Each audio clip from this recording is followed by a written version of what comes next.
जय जय दाता आनंद साईं, जय जय दाता आनंद साईं। ओम साईं हनुमंताय नमः। माया ने भरम भुलाया, मैं सत को जान न पाया। धन जोड़न मन लगाया, औरों को खूब सताया। जब साईं शरण में आया, मैं बहुत बहुत पछताया। साईं ने कीनी दाया, मोहे साचा घर दिखलाया। मैं जन्म जन्म का सोया, साईं ने आन जगाया। वाह वाह वाह वाह मेरी मैया, क्या अमृत रस वर्षाया, क्या अमृत रस वर्षाया। ओम साईं पतित पावनाय नमः। श्री साईं गीता श्लोक नंबर 3303। श्री साईं गीता के इस परम पावन श्लोक में बहुत ही सुंदर ढंग से श्री आनंद साईं जी ने बताया है कि कैसे मनुष्य माया के जंजाल में फंसकर सत्य को जान न सका और धन एकत्रित करने में लग गया। इस धन के संचय के चलते कितने लोगों के साथ अन्याय होता है, ये तो सर्वविदित ही है। मनुष्य चोला देवताओं को भी दुर्लभ है, ऐसा ग्रंथों में कहा जाता है।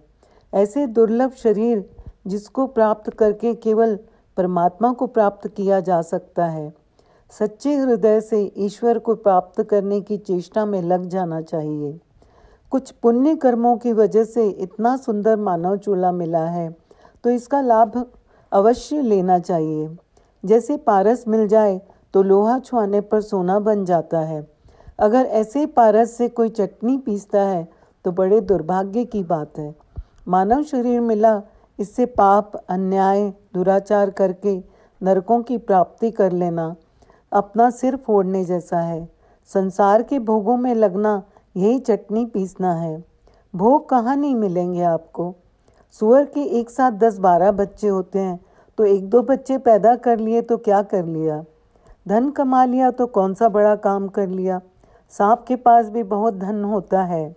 ऐशो आराम में सुख देखते हो तो बड़े घरों में कुत्तों को देखो, उन्हें बढ़िया कमरों में एसी में रखा जाता है। बाहर जाते हैं बड़ी गाड़ियों में, प्लेन में सफ़र करते हैं। संसार के भोगों में धन कमाने में मनुष्य जीवन बर्बाद कर देना कितनी बड़ी भूल की बात है। एक मनुष्य शरीर में किए हुए पापों को 84 लाख योनियों में भोगना होता है।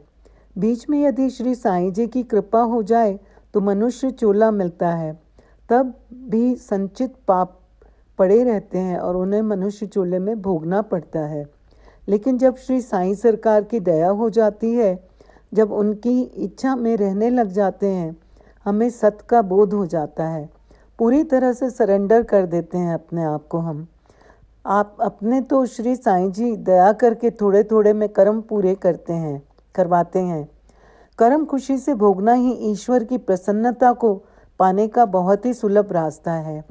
श्री साईं सरकार समझाते हैं, बहुत ही सुंदर दृश्य दिखाते हैं कि जो भक्त पूरी तरह से सरेंडर है, उन पर एक बोरा अनाज का फेंकना तो उसमें सुराख कर दिया जाता है, तो गेहूं के दाने धीरे धीरे उस भक्त के ऊपर गिरते हैं, और जो शरणागत नहीं है उनके सिर पर वो बोरा गिरा दिया जाता है। अब चाहे उसकी गर्दन टूटे या कुछ भी हो, तो ये है ईश्वर की करनी, ये है ईश्वर का न्याय।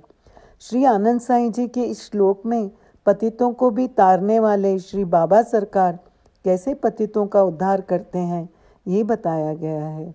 ओम साईं राम, जय साईं राम।